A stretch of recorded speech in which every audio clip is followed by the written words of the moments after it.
Hey guys, what's up? It's Zyflin here, and today we're going to be taking a look at the Cyanex, another secondary weapon that was introduced to the game with the Jovian Concord update. Now, this is another one of those sentient-themed weapons, and I stated in my last video covering the sniper sentient-themed weapon that I wasn't really that big of a fan of the design of these weapons, but then I equipped this with my Ash, and then I made it copy the color scheme of my Ash, and oh my god, this thing looks absolutely sick. And it's actually a weapon that I can recommend to you guys because it's pretty unique in the sense that it's like a homing needle weapon. So like you shoot, and then the darts that you shoot out are going home to the enemies. It's high status, and it's got built-in gas procs, right? So you've got a very unique build coming your way.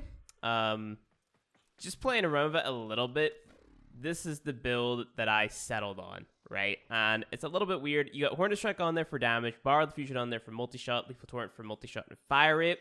We have Primed Heated Charge for heat, Pathfinder rounds for Toxin, Pistol Pestilence for more Toxin, which is going to increase the damage off my Toxin procs. Magnum Force for more damage because it actually doesn't really matter on this. And then I have my Primed Expel Corrupted to triple dip on those gas procs, right? So it's not really a weird build if you know what all these mods do in conjunction with one another, but it also kind of is a little bit of a weird build to people who don't understand. So Magnum Force is just there to boost up your damage even more. And then Primed Expel Corrupted, it's got a 55% damage boost, which because of some weird bug, it is a mechanic known as triple dipping, and basically all you need to know is a bonus is going to be applied like 3 times to a gas proc, and your gases toxin procs are going to be insane, right? So this would be the build that I would use versus the likes of a corrupted heavy gunner if they had absolutely no armor, right? And then we could go over to my config B, and it's more or less the same thing. It is, well, actually, no, it's not more or less the same thing. It's corrosive and gas. So this is what I'd be using if I wasn't stripping away the armor from the heavy gunner. And my config A is what I'd be using versus my corpus, right? So I got config B and config A mixed up there. But, you know, config A is the exact same as config C, except the expel mod changes, right? So it's still gas damage and all that good stuff, but the expel mod changes just because you're against a different faction. Then config B is on here for armor strip. Now I'm going to demonstrate both, but what I do want you guys to pay attention to is the 86.6% status chance. That stays the same across all 3 builds because the elemental combo setup stays the same, right? So it's your Prime Heated Charge, Pathfinder rounds, Pistol Pestilence.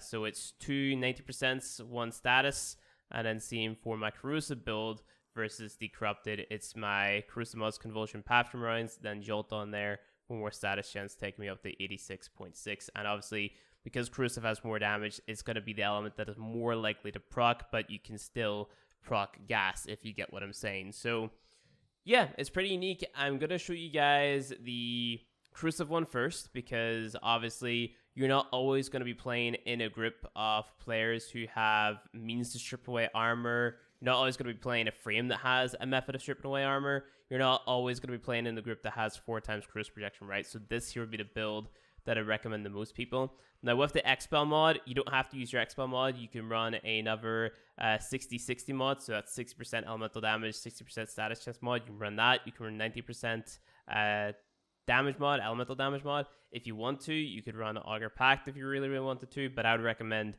those 60-60 elemental and status mods because obviously more consistent procs. So let's say, for example, your corrosive proc, you're going to be stripping away that armor more consistently, which is going to lead to more damage, especially because of the gas procs that you have on there as well, right? It's just more DPS overall. So yeah, let's go ahead and jump right into it. We're going to go ahead and spawn in level 165 heavy gunners. Now, it's worth noting that the enemies that you're going to be coming up against if you're playing this game casually is anywhere between level 100 to level 110. So it's a little bit unfair to test all the weapons that come out versus level 165, but these videos are kind of for people who want to push their builds to the limit, right? So I want to demonstrate the most extreme example just to show you that this weapon can be good if you put the right mods on it. So let's go ahead and simulate these guys in. Now keep in mind that this is my corrosive build. And let's go ahead and fire. So there is actually 2 firing modes to this before we go ahead and test. The just straight up regular firing mode is the one that I recommend using, because the alt fire mode, it empties the entire clip and it gets rid of the homing dart effect that it has, right? So this here is the alt fire. So you just get rid of that entire clip and the gun functions as normal, except you don't get to, you know, hold it down. I would like it if I got to like hold down the alt fire and then let go of it and then the weapon would stop shooting. It would make it a little bit better, but understandable, I guess. You don't want people to have a super insane weapon that has 2 really good fire modes, because the alt fire is still pretty okay, right? It's just you're gonna see more status procs and whatnot from the regular fire, at least from my experience, right? So this is your regular fire. You can just tap it and it's gonna home to the bad guy. So let's go ahead and test it out. This is the regular fire. So not using velocity on here. Velocity helps it out a lot. You can see how fast, or maybe I am using velocity. Interesting. Okay, I didn't know that. I am using velocity. Okay, so velocity helps it out a decent bit, and you can see that the enemy's armor gets stripped away pretty fast. I would recommend using velocity if you're using this weapon. Using it on a frame like Mesa, you know, who's just gonna have arcane velocity on from the get-go, would be a pretty good idea, because this is just armor strip central right here. If you're running this corrosive build, you can strip away that armor. What I found myself doing whenever I was playing on what's it called, on Hydron, leveling this thing, is I was just jumping around and just holding down left click, and the little projectiles were just going to enemies and stripping away their armor for me. So that if I was using a frame that had a damaging ability, right, I would just be able to use that and kill them more or less instantly, because they wouldn't have that armor, they wouldn't have that damage resistance, stuff like that. So the weapon's really, really good in that sense, and it can also hold its own as just being a good killing weapon, right? So that was the demonstration of the regular fire versus the level 165 heavy gunners. Let's go ahead and use the alt fire, and you'll see what I mean whenever I say that the procs are a little bit more consistent whenever you're just using the regular fire. So let's use the alt fire now. You get slash procs and stuff like that. Damage isn't as great.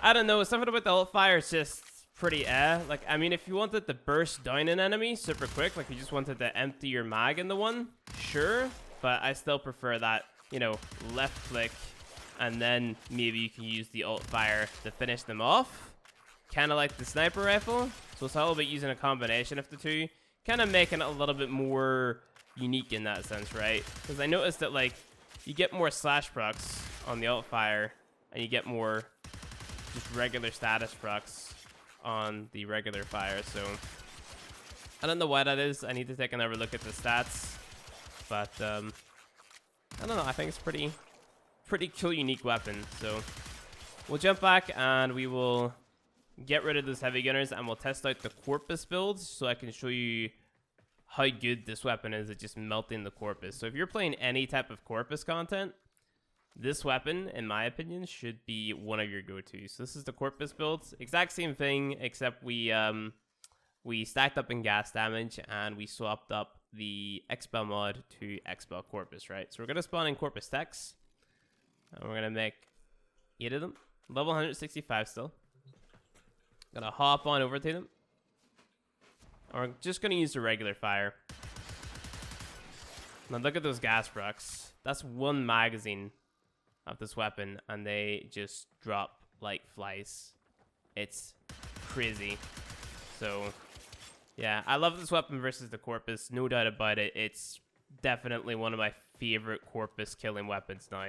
So I definitely recommend picking it up if you're going to be playing a lot of heavy corpus content, right? So now you can do more or less the same thing if you strip away the enemy's armor playing against heavy gunners and whatnot. So we're going to go back to the build that I showed you to begin with. So this is the Prime Expel Corrupted, and we stack up on our gas damage rather than corrosive and gas, right? So what we're going to do is we're going to use Ash's Seeking Shuriken. So we go heavy gunners, and we spawn in the 8 of them. Simulate. Now with Seeking Shuriken, I am going to have slash procs, but that won't matter too much. So strip away his armor. Now look at his health drop. You know, once the armor is removed and you're just running gas expel mod on this, it's absolutely insane. So look how low the gas proc numbers are when they have all of their armor. Then you remove that armor and then they are significantly higher, right? So you're getting, I think that looked like the thousands. Yeah, my bad eyesight. Terrible. So you get double digits up to 4 digits, right, in terms of damage on your gas procs right there. Yeah, that's over 1,000. So pretty big difference just stripping away that armor. So if you're using 4 times CP, this is definitely a weapon that I would recommend picking up. It's pretty nice. Of course, there's other alternatives out there. Like you could maybe run more or less the exact same build on a Cyanoid Gamma Core if you really, really wanted to and get somewhat similar effects. It's just because of the high base status chance that this weapon has that it makes more sense modding for gas, because the more you can apply those gas procs, because it's like a stackable proc, then you're constantly reapplying them and reapplying that damage over time, if you get what I mean, right? So you have something like gas and you have something like viral. You don't have to keep on reprocking viral unless you're not killing the enemy, right? Then you have to keep on reprocking. They keep on reducing its health by 50%. Or if the gas proc is like you keep on reprocking it so you get a constant flow of damage, right? Where you're only procking viral for that proc, you know, that minus 50% health on the enemy, and then you're trying to make the most out of that. With gas, it's just you want to proc as many as possible, get as much damage as possible. So that's why it makes more sense to run gas on a high status weapon compared to, you know, something different, right? So if you've got the opportunity to run gas and an expel mod on this weapon, go for it. It's definitely fun, definitely worth it. I love it. I think it's great. It's not for everybody, don't get me wrong. I know a lot of people out there is just going to prefer their crit one-shot dead bad guy, and, you know, versus level 165. It's like if we reduce the level down to level 110, or let's just go at level 100 to be generous, right, to the heavy gunners, and then we run our corrosive build. You don't necessarily have to run the gas and strip armor. So let's test this out. Hop on over here. Okay. So it's a lot more effective. You kill them pretty quickly. Let's do the combination between the regular fire and the alt fire. So he died pretty fast. So you got your left click to apply the corrosive procs and the gas procs, and then you've got your alt fire to apply a bunch of slash procs and whatnot, and just make sure that the enemy gets shredded down pretty quickly. That's a lot of damage in a very, very short period of time, right? So yeah, it's definitely a really, really fun, really, really unique weapon. And if you want a good corpus killer or a good status procer applier weapon, I recommend checking it out, because it's got a cool design, it functions well. I think it's great. Let's go ahead and get rid of one of my builds when we look at the stats, actually, because that's something that I didn't show you guys. So we got 1.8 accuracy, critical chance of 8%. So crit is just completely out the window with this weapon. Crit multi of 1.4, fire rate of 4.67, magazine size of 11. It's alarming, release speed of 2.2, ribbon display of 3, status chance of 32%, impact and gas based on the regular fire. And then you got your burst, which is your alt fire, which doesn't have that gas built into it.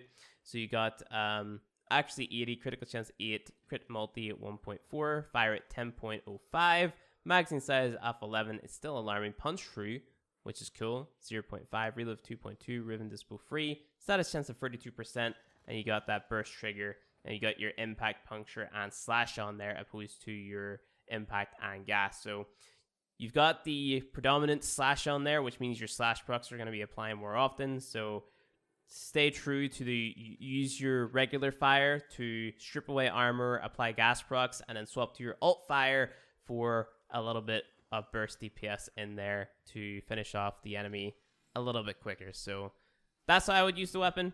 I think it's fun. I think it's pretty cool. Pick it up if you like this design. Pick it up if you like status weapons. Pick it up if you want an easy weapon to build with good results. Thank you guys for watching this video. If you liked it, go ahead, hit that like button below. If you want to see more Warframe content from me, hit subscribe, and I'll see you guys in the next video.